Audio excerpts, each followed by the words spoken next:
The Holocaust is the defining event of the 20th and 21st century. It's important because it was the classic example of government turning against its own people.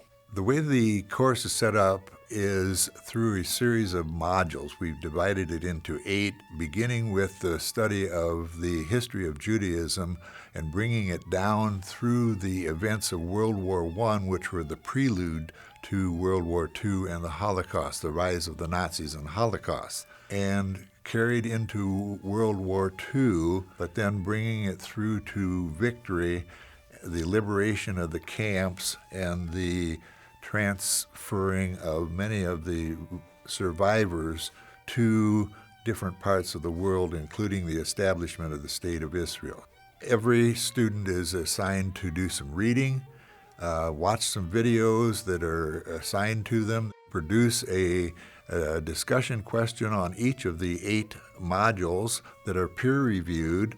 There are then factual quizzes and a series of 4 feature-length films that are Holocaust-related. The students then are again quizzed on knowing the facts and how that ties into what they're studying. But the capstone overall is where the student goes to the United States Holocaust Museum and Memorial and Museum, picks up information from their database on survivors, and follows that survivor all the way through the prelude to the war, through the liberation of the camps, and the disposition then from the DP camps to Palestine or other parts of the world. Students say, "This has opened an entire world to me. It has opened to me not just an understanding of the Holocaust, but an understanding of how to do individual research." The critical thing about an online course on this online course is that we are preparing you to not only study the Holocaust, but rather preparing you to continue to study on your own.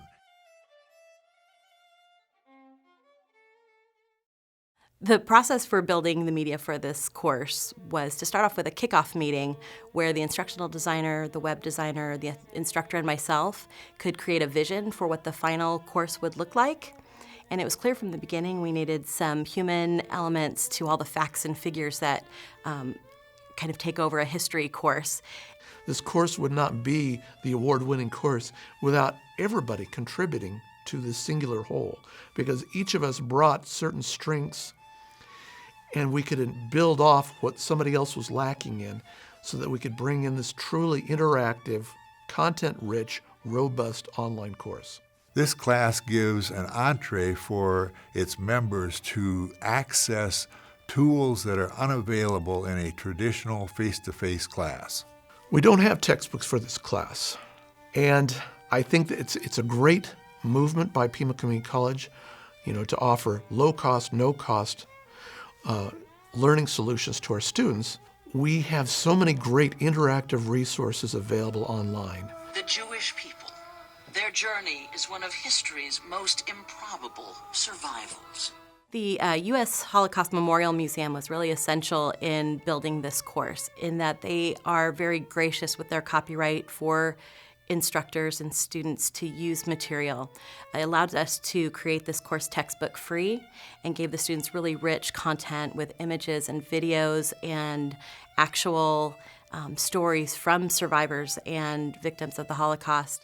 I think it won an award because we presented the content from all these resources, curated it, made it interactive, and I think interactivity is one of the keys that I'm most proud of. I think that this course won an award because it has elements that allow students to engage better with the content, to connect with the events and with the people that were involved. We don't get to do that very often in history courses.